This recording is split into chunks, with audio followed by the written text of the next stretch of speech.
Our third speaker of the day. So KK Obi is a stylist and creative director and co-founded the recently released publication Boy.Brother.Friend.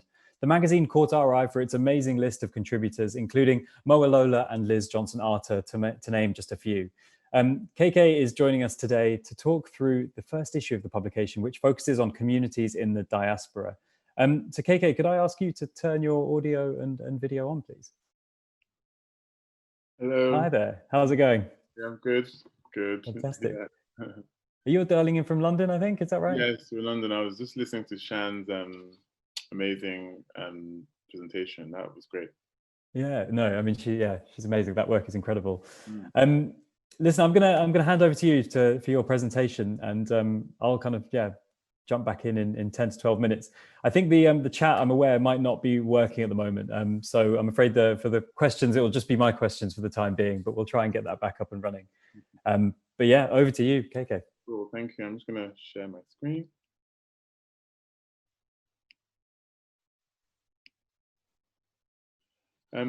Perfect.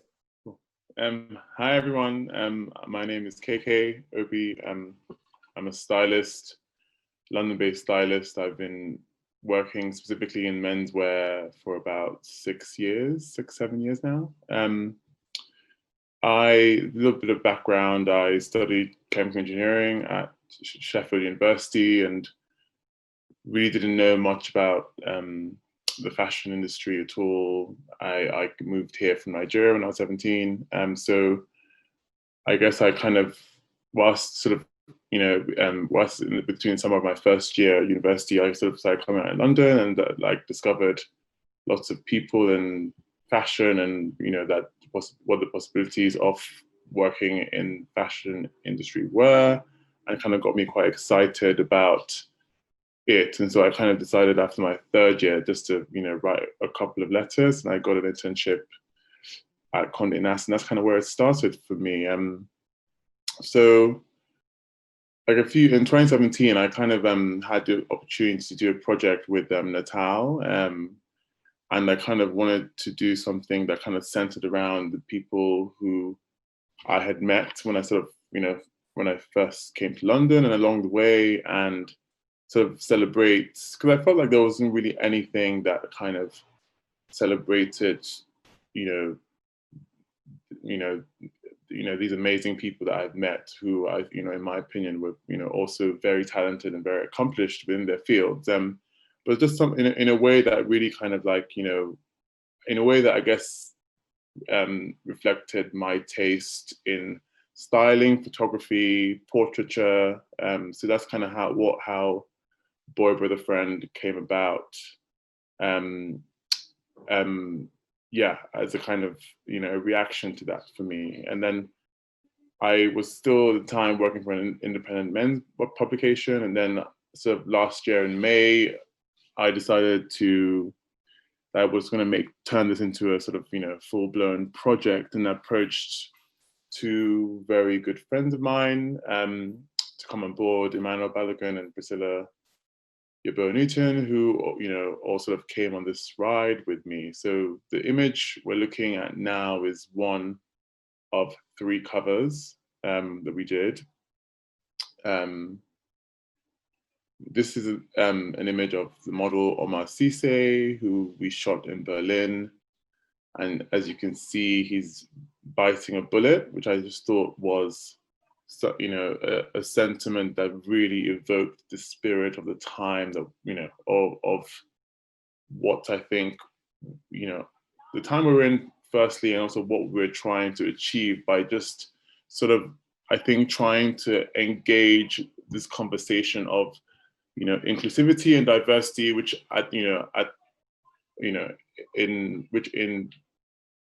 still in the industry doesn't really exist to the level which we would like it to be. And so I think that was kind of the beginning. And this was something that, I shot at, we did, this is the first, thing we did. Just kind of trying to, just kind of, trying to experiment and see where, see this was a time where I was trying to figure out what this would look like, what, you know, how the vision would come. You know, the way I work with photographers is very kind of, you know, we have a lot of, you know, there's a lot of conversations, a lot of like mood board, a lot of references. So, you know, this was sort of one of the first things I did to kind of, you know, to kind of then, which kind of, I don't know, I guess kind of set the tone for how the publication would progress. This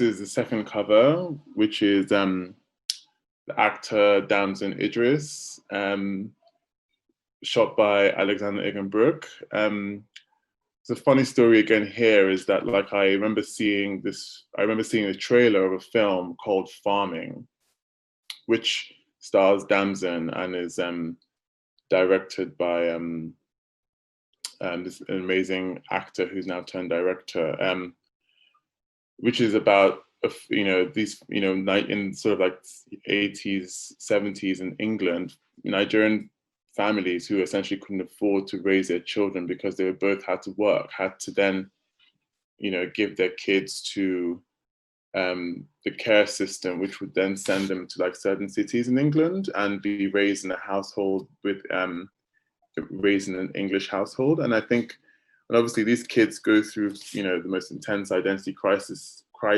and Damson portrays one of the lead characters so well. And I remember thinking I would love to do something with this guy. And, you know, then, you know, one night, sort of quite close to the time, I went to meet some friends at a hotel.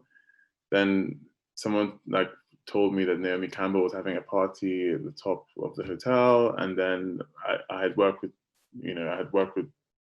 some people that worked with Naomi in the past. And so we went to this event and I met him and we just spoke, and it was, you know, it was just so random how things sort of fell into place, but, you know, it did. And we kind of made this image and, you know, the story and the issue as well.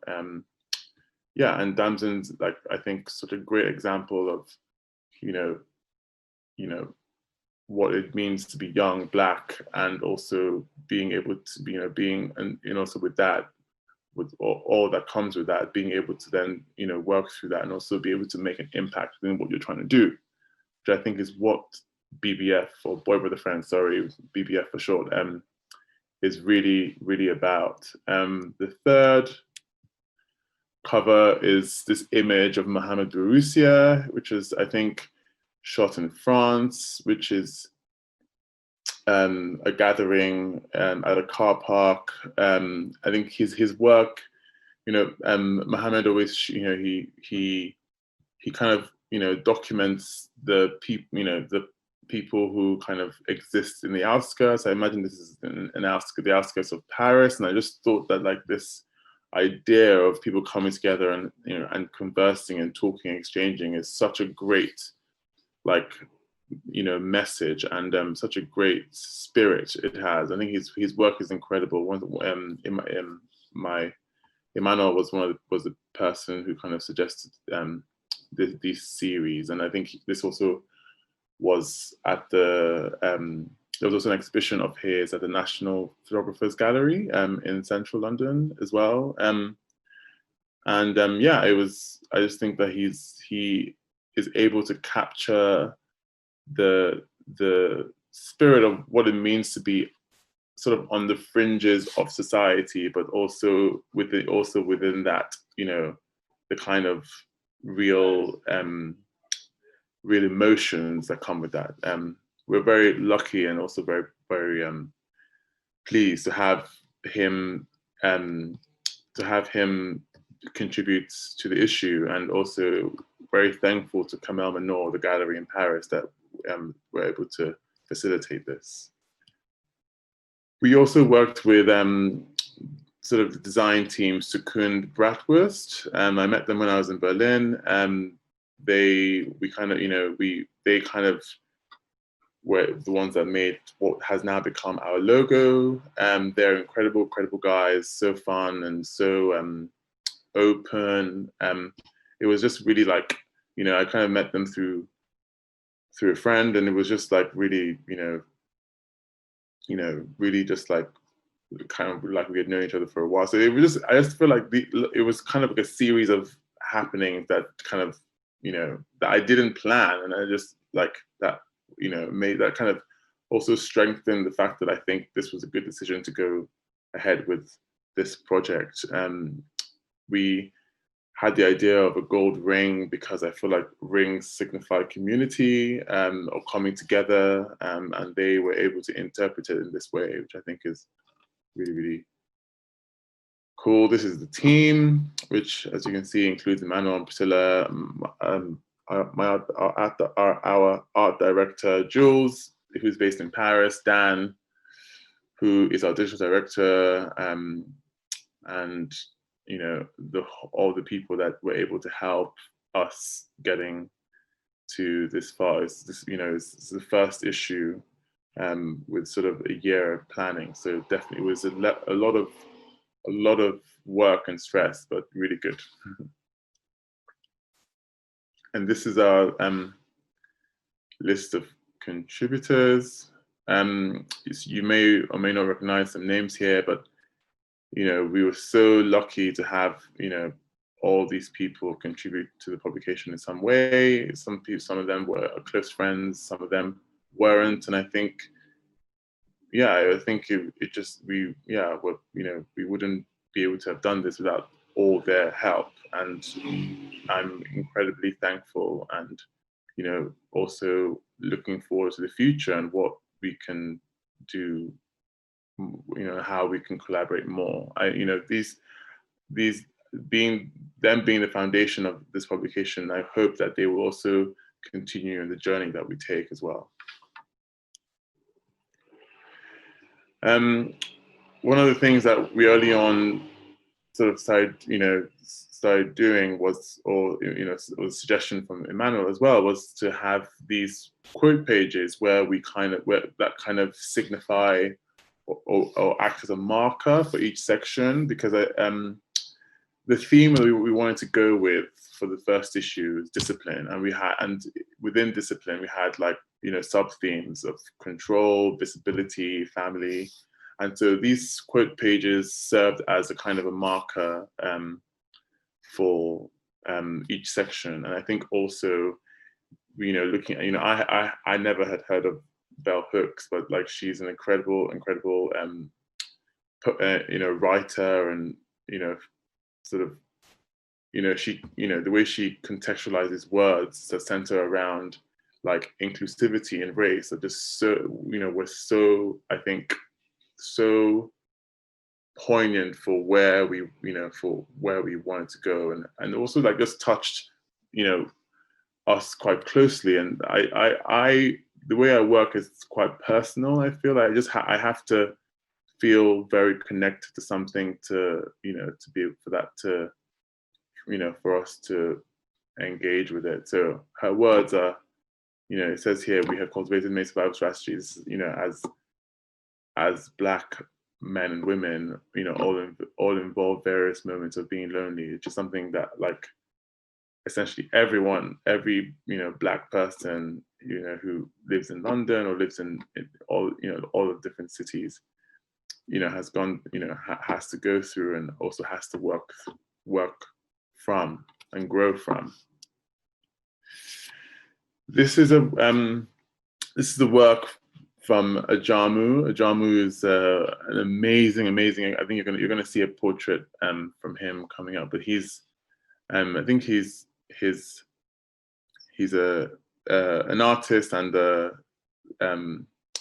he has a long title that I actually can't remember now. But he's made these incredible portraits from his archive that he loaned us to use in the issue. This is an image of a muscular man wearing a bra, which I think again is has the connotations of dissecting identity, male identity, Black male identity, which is something that is so so undiscussed, but also so sensitive and so so layered. I think this image is such a strong sort of way to dissect all of that, and also a way for people to discuss and yeah. So this is the cover story that we did with the photographer called Hendrik Schneider. I liked the idea of like titling it around something that was referencing Medusa, because we really played around with the hair looks with this, working with an amazing hairstylist called Sarah Mathieson, who's incredible. Yeah, and it was a monochromatic focus, but I also think that, like, you know, when you talk about monochrome, you shouldn't also be so limited. I feel like when you're working, you should be able to react to, you know, things around you that also can add to the story and the strength of the story that you're trying to portray. I just don't like to think in such rigid terms. I feel like, you know,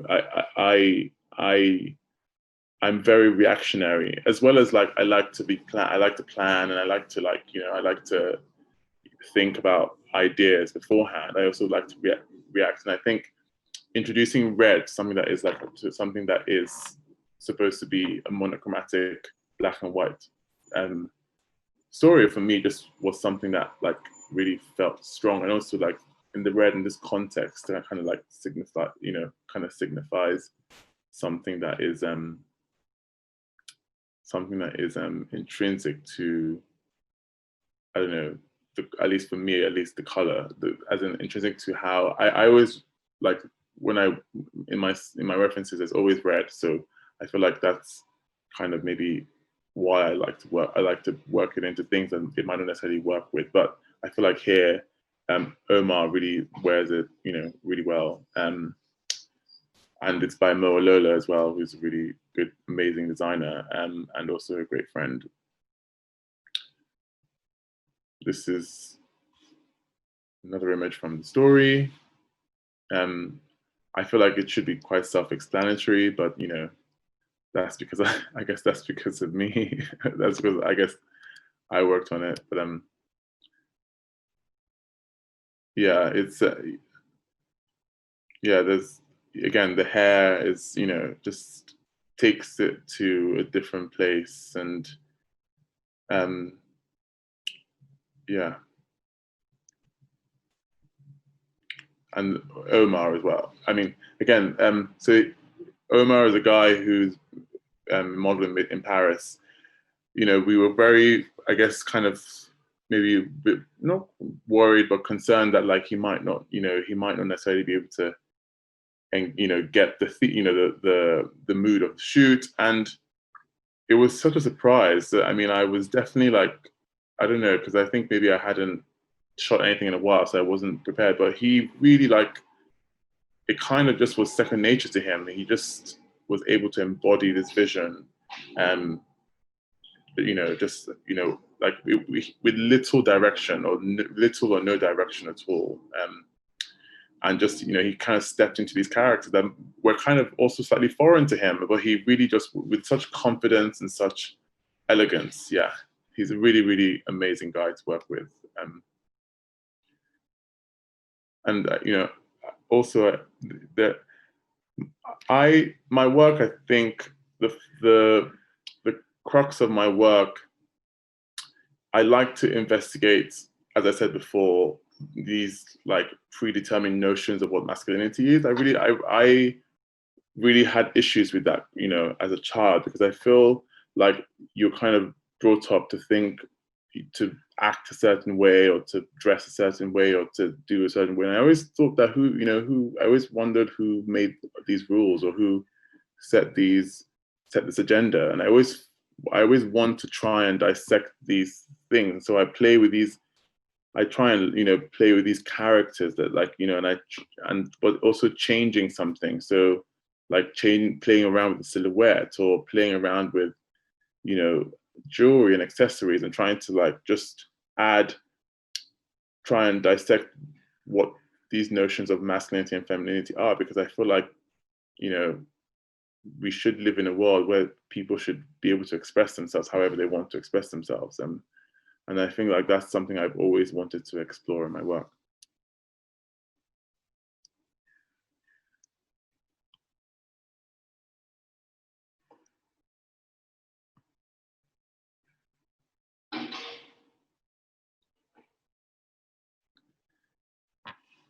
And now we're going to play you a film that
yeah, so I hope you guys enjoyed the film.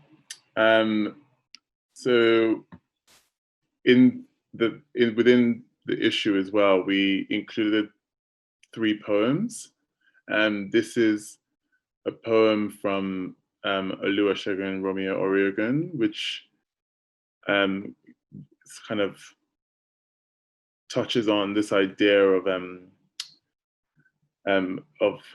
sort of, so in certain parts of Africa, they sort of like they stack tires up, and it's called, it's a word, I can't remember it now, but they stack tires up, and if you're someone who is found to be homosexual, they put you into the tires and burn it. And so this is him kind of expressing or challenging the what and why that's happening. This is something that we always want to be able to discuss, because within the diaspora and the diasporan communities and African communities, there is such kind of conversations that are not able to be had, because I think because of lots of various different things, and lots of things that go back for a long time. So I think this was quite a good way of us being able to highlight quite horrible thing, quite a horrible act, I think. But but the poem, I think, is so so strong and so just like straight to the point. He's a really, really good guy. This is again a suggestion that came from our editorial director, who's one of my closest friends, Emmanuel Balogun. So the issue, again, kind of the foundation of the issue is portraiture, which we wanted to make, which we wanted to, which early on we set as something that we have to kind of include, because we want to show people and faces of individuals who work within which work within obviously creative industries as well as other industries, but who in their own way are making an impact, also have a story that they want to tell. This is Joe Brunner, who's a menswear buyer at Browns, who I think is really sweet, talented guy, who has been working within the industry for a long time. And what we also do is that we ask them for quotes based on the theme of the issue. And his quote, as you can see here, centers around the fact that he didn't come from a background of fashion, and like me, I came from the background of engineering, and like him, he was doing something else and decided to pursue fashion, and is able to do it and also work in a space where he can actually able to do some interesting things regardless of his background or his class. And I think that this is an important message that we especially for Boy.Brother.Friend, that we want to continue pushing. This is Wulu, who's a musician, amazing musician, who his quote centers around community, which is really, really key thing for us. This is Hannah O'Leary, who's the head of contemporary African art of Sotheby's, who, she's one of the key figures championing African artists, for a long time. And, not many people know who she is, and we wanted to highlight the amazing work that she's been doing. This is an artist called Mark Caulfield Moore, who makes these amazing, sort of, I don't want to call them tapestries, but that sort of that knitted artworks that essentially is a colonization of his, his heritage, which I think is Thai, and his and his relationship to his mother. It's an amazing artist. Mark is definitely one to watch.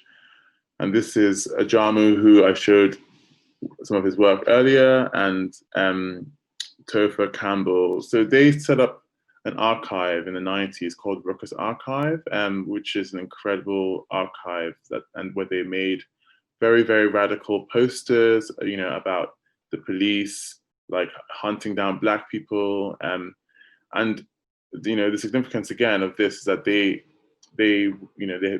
been friends and worked together for a long time, but they hadn't been photographed together since the 90s. So this is a very, very rare and key moment for us. And this is really what we want to keep doing with Boy.Brother.Friend, is being able to have conversations and about these amazing creative talents that essentially sometimes are overlooked, and for various reasons. And we're at a time now where people are able to have conversations, uncomfortable conversations, and I feel like that's what we want to keep on pushing, and but it also in the best way possible, with the best teams possible, in the most creative way, basically. I think that's me done. Thank you so much for everyone for joining in. Thanks, KK. That was amazing. Yeah, thank you so much. Thank you very much. You can actually stop sharing your screen now if you want. Cool. I will yeah, thank you for showing us so much of the magazine. I mean, it is amazing. Thank you very much. Thank you for having me. It's nice that have always been supportive of me. So yeah. Oh, that's very kind. No, I mean, it's great work. I just had one quick question for you, really, which is, I guess you're obviously looking to the future now with BBF, as I will call it. Who are the creatives, the designers, artists that you're really keen to collaborate with? I think, we want to keep with, as I said, the foundation is obviously issue one. We would definitely want to continue working with the collaborators that we work with there. But and I think how we're working is we want to have a different geographical focus every issue. The last issue was London. I don't want to give too much away yet, but we definitely are going somewhere else. And I think when we go there, we want to work with people who are also on ground, who are who are doing amazing, things as well. I think that's why I think it's us choosing different locations is also for us to be there, not really sort of coming from an outsider's perspective. We want to be ourselves within those communities as well. So yeah. Okay. Exciting. I can't wait. Thanks again so much for joining Thank you for having me, Matt. Thank you so much. Yeah, you can now turn your audio and video off, but